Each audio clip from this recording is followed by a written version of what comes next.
Ongoza tumeweza kutupa njia na mamlaka juu ya maisha yetu, juu ya kila jambo. Tunapomwamini anatenda. Yesu asifiwe.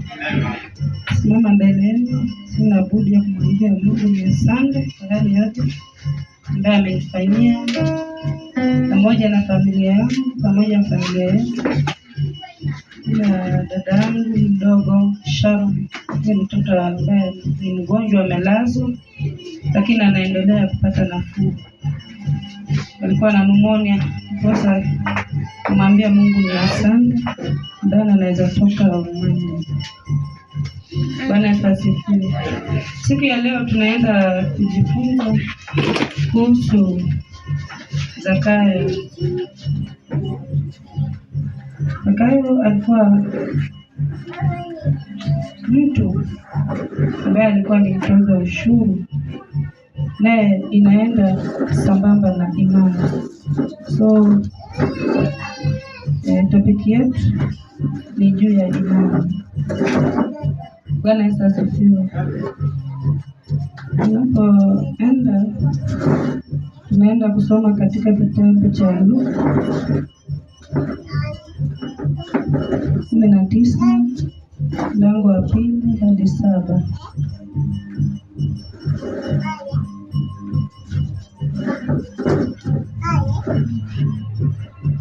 Nimepata naweza kupaka tusome.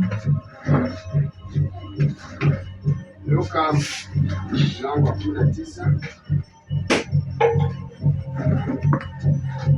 kuanzia 2 hadi 7 inasema, na tazama, palikuwa na mtu jina lake Zakayo, mkubwa mmoja katika watoza ushuru, naye ni tajiri. 3, huyu alikuwa akitafuta kumwona Yesu ni mtu wa namna gani, asiweze kwa sababu ya umati wa watu, maana ni mfupi wa kimo. 4, akatangulia mbio, akapanda juu ya mkuyu apate kumwona, kwa kuwa atakuja kuipitia njia ile. 5, na Yesu alipofika mahali pale, alitazama juu, akamwambia, Zakayo, shuka upesi, kwa kuwa leo imenipasa kushinda nyumbani mwako. 6, akafanya haraka akashuka, akamkaribisha kwa furaha. 7, hata watu walipoona walinung'unika wote, wakisema, ameingia kukaa kwa mtu mwenye dhambi. Yesu asifiwe. Asubuhi njema, neno ambalo linatufundisha kuhusu imani. Napoanza mstari wa kwanza, nasema, naye alipoingia Yeriko, alipita katikati yake. Bwana Yesu asifiwe. Zakayo alikuwa mtoza ushuru mkubwa, na alikuwa mtu ambaye alikuwa ni tajiri, mtu tajiri ambaye alikuwa na mali nyingi. Naelewa ajili ya mtoza ushuru ni mtu ambaye anapata pesa hata ambapo hajatafuta. Anaweza pata hata kwa kwa unyang'anyi, ama kwa njia zingine ambazo si nzuri na zingine ambazo ni nzuri, kwa ajili ya kujitafutia, yani kupata kuwa mtu mwenye ako na vitu vingi ambavyo hajaweza kutoa jasho. Bwana Yesu asifiwe. Wengi wetu ukiona umefanikiwa kupata kitu au mali, unaona umetosheka. Huwezi ukaangalia ni unaweza pata kwa njia gani, ama ni namna gani ambayo utaitafuta ili ukaipate. Mtu hataki kutokwa na jasho ili akaweze kupata, ni mtu anataka ile ya haraka. Bwana Yesu asifiwe. Wengi wetu tunahimizwa kwamba, ama mahali hapa tunahimizwa kwamba ni lazima utafute kitu kutafuta kwa kujitoa ama kwa kuteseka ndipo upate. Bwana Yesu asifiwe. unaona kama umetosheka, huna haja na kitu chochote, lakini kunaye yule Mungu ambaye anapeana kila kitu pasipo kunyang'anya, pasipo kuhangaika. Unapotafuta huyo mtu ambaye anaitwa ni Mungu, Mungu anakufungulia kila kitu na kila jambo maishani mwako. Bwana Yesu asifiwe. Namba 2 inaenda kusema, natazama palikuwa na mtu jina lake Zakayo, mkubwa mmoja katika watoza ushuru, naye ni tajiri. Kweli alikuwa ni tajiri. Ukisikia ni tajiri wakati wa enzi za baba zetu ama mababu zetu, tajiri, ukisikia jina tajiri, kweli ulikuwa mtu wa kuheshimiwa. Bwana Yesu asifiwe. Ni uangalie ni utajiri upi utakufurahisha katika huu ulimwengu wa sasa. Tafuta ni njia gani ama ni njia ipi ambayo itafurahisha Mungu. Usiende kwa zile njia ambayo ni mbaya. Kama example, kuna wale wa mama, mtu anataka kutafuta kitu ya haraka, unawapata mwenzako ameenda, ndio huyo amevaa vizuri, hujui anaenda wapi. Na si vizuri kwamba ni uzuri wa mavazi. Anaweza vaa vizuri, lakini ile vazi ambalo amevaa si la kufurahisha. Bwana Yesu asifiwe. Tuangalie ni mavazi yapi ambayo tunaenda kuvaa hata mbele ya watu, ambaye anaweza kufurahisha wanadamu mpaka Mungu. Bwana Yesu asifiwe. Tujifunze ni jinsi gani inafaa tutembee katika nyayo za Bwana kwa kumfuata huyu Yesu, ili tukaweze kumpata, tukaweze kupatana naye katika ule ulimwengu ambao ametuwekea, ambaye inaitwa ni eternal life. Bwana Yesu asifiwe. Naye wengi tulichukua jina la Yesu kwa kawaida. Bwana Yesu asifiwe. Unaposikia Yesu, wengi wetu tunaita Yesu, lakini hatujui huyu Yesu ni Yesu wa aina gani. Lakini tunapopata kujifunza na kufafanuliwa na kusoma, tunaweza kupenya kupitia kwa hilo jina, kupata mambo makubwa zaidi ya yale ambayo tuko nayo. Bwana Yesu asifiwe. Hilo jina linaponya, linaondoa mikosi, linaondoa aibu, linatutolea kila mbinu zote za mwovu shetani ambaye anakuja ndani mwetu kuja kutusumbua. Anatuondolea kila maibu zote. Bwana Yesu asifiwe. Unapoliamini, Mungu huwa anatenda. Bwana Yesu asifiwe. Nambari ya 3 inasema hivi: huyo alikuwa akitafuta kumwona Yesu ni mtu wa namna gani, asiweze kwa sababu ya umati wa watu, maana ni mfupi mno. Bwana Yesu asifiwe. Kwa sababu ya umati, yeye alionekana kuwa mfupi. Ufupi ni nini? Si kwamba ni ufupi wa kawaida, ni imani yake ilikuwa ndogo, imani haba.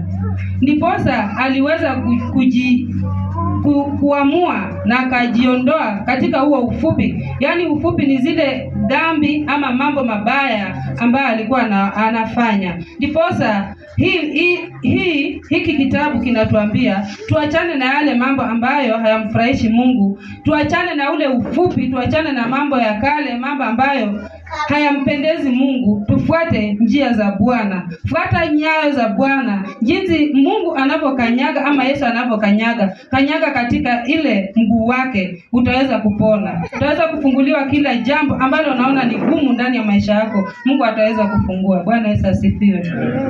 Chukua imani yako mpendwa, ukaweze kumwona huyu Yesu. Yesu ni wa maajabu. Unapomwamini na unapopiga magoti chini, unapomlilia kwa mambo haya yote, Mungu huwa anatenda na anajali. Bwana Yesu asifiwe. Kwa watoto wake ambao wanamfuata, sisi ni wanafunzi wa Yesu. Na alipoenda kwa Baba, alisema tujifanye kuwa wafuasi wanawake, ili tukaweze kuona ufalme wa mbinguni. Bwana Yesu asifiwe.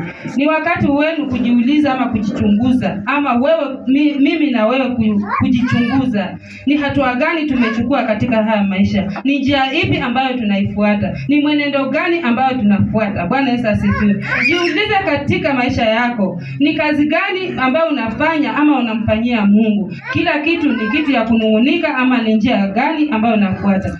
ambapo Zakayo aliamua akaachana na kila kitu akamfuata Yesu. Kwa kila jambo, kwa kila kitu Mungu atafungua. Bwana Yesu asifiwe.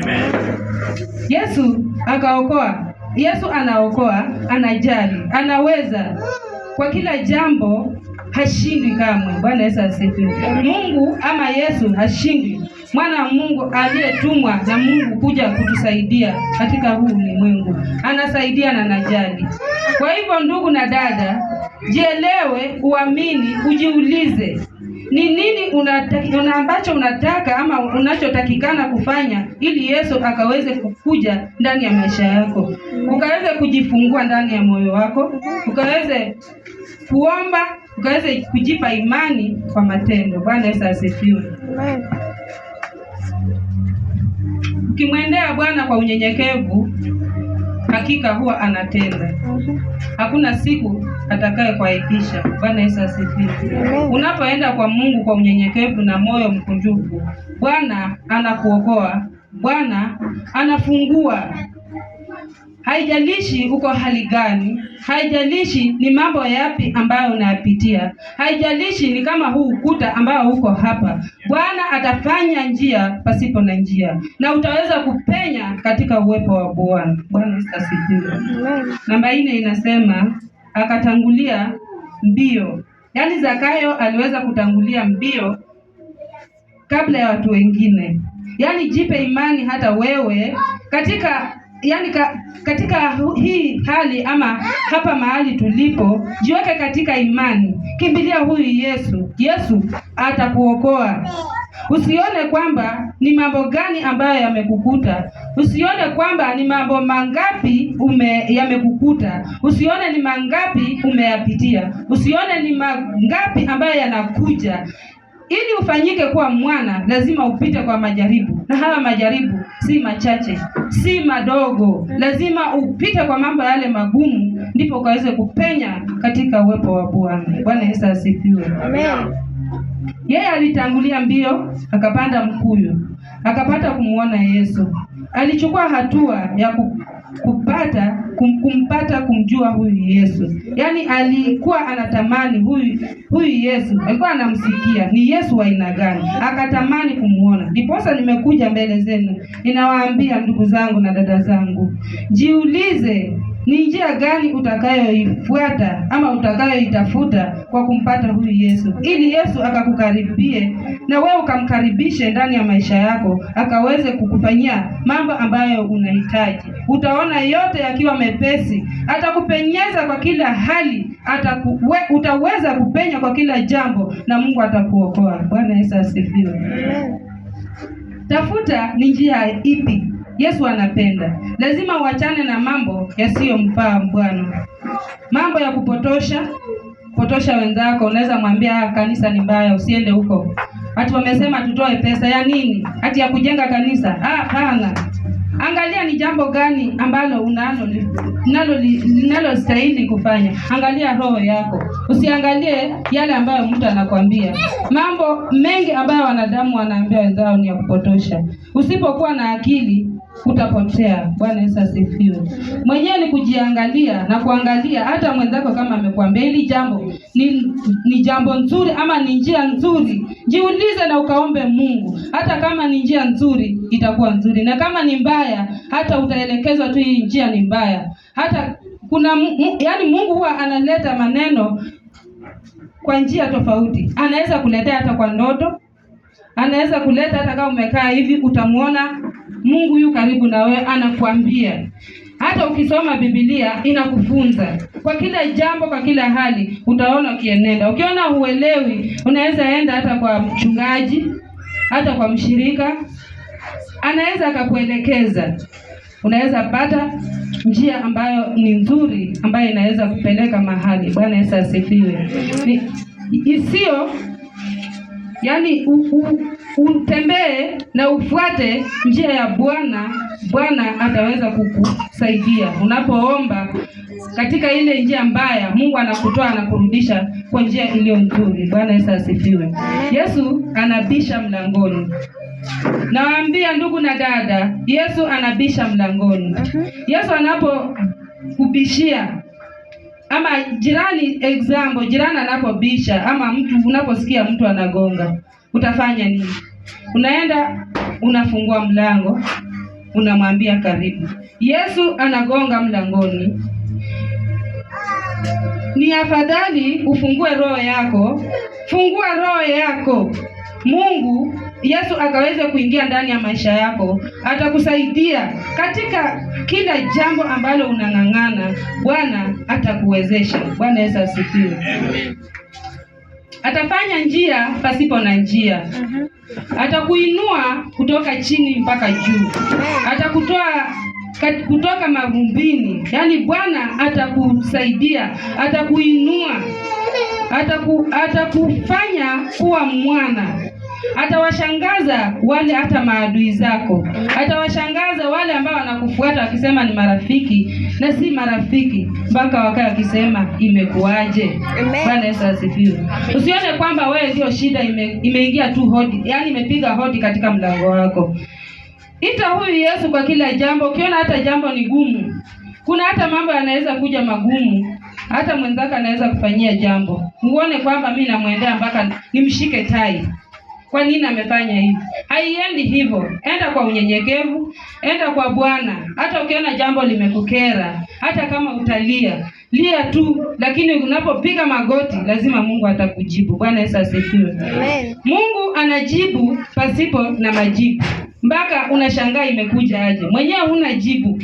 Huna hata mbele wala nyuma. Huna mahali unaangalia. Lakini Bwana anapokuja, akituma malaika wake ama akituma mwana wake Yesu Kristo akikuja, njia inafunguka, kila jambo linafunguliwa. Hata mwenyewe utakuwa unajiuliza, kwani Mungu kumeenda aje? Saa hiyo ni kicheko, ni furaha. Na unapopewa furaha na kicheko, jua kumtendea Bwana. Jitoe kwa Bwana, ndipo Bwana atakapokuwa pia upande wako. Bwana Yesu asifiwe. Sababu unapopata, wengi wetu wanapopata sasa anasema ndio kubiange. Kambo olelasi. Ndio kubiange umbolela sina. Oya ya umbolela si. Bwana Yesu asifiwe. Hayo ndio maneno sisi wanadamu huwa tunafanya. Yaani Mungu unapopiga magoti chini, unalilia Bwana wakati huna kabisa, unalilia huyu Yesu, namwambia Bwana, nisaidie Yesu. Mbona unaniacha unalia? Naenda kupiga magoti. Wakati umepata, kwani huyu Yesu ni nani? Nenda kuimba hiyo wimbo. Bwana Yesu asifiwe. Ndugu Simon huwa ananihimiza, anasema pia wao anasikia rumba. Nyimbo zingine zina mafunzo. Msifikirie kwamba ni nyimbo tu. Bwana Yesu asifiwe. Amen.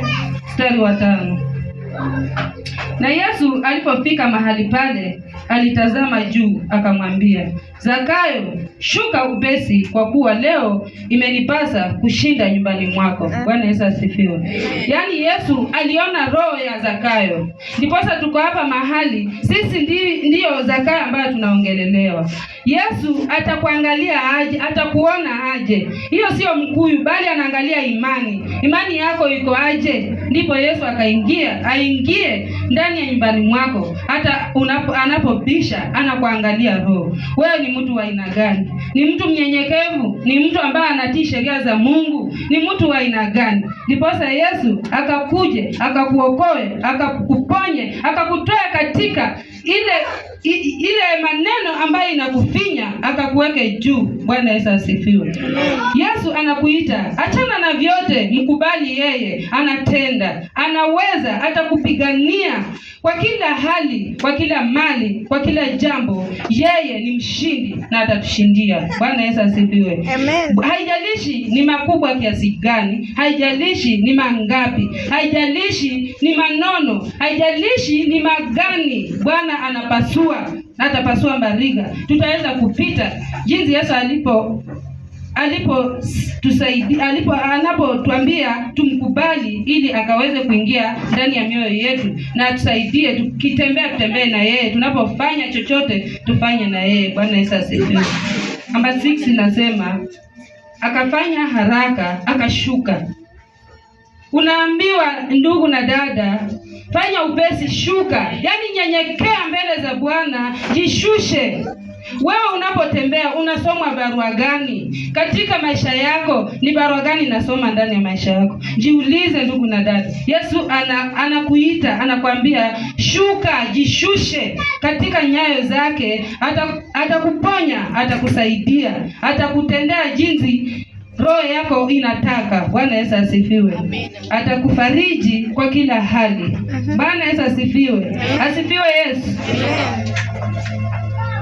Namba ya 7 inasema, hata watu walipoona walinung'unika wote, wakisema, ameingia kukaa kwa mtu mwenye dhambi. Bwana Yesu asifiwe. Si wote wanaofurahia wakati unapata mema. Wakati unapohangaika, ni wengi wanafurahia. Hata wengi wanakufuata, wanataka kujua maisha yako yako vipi, unaendelea aje, unalia ama ulii, kunaenda aje. Lakini unapochukua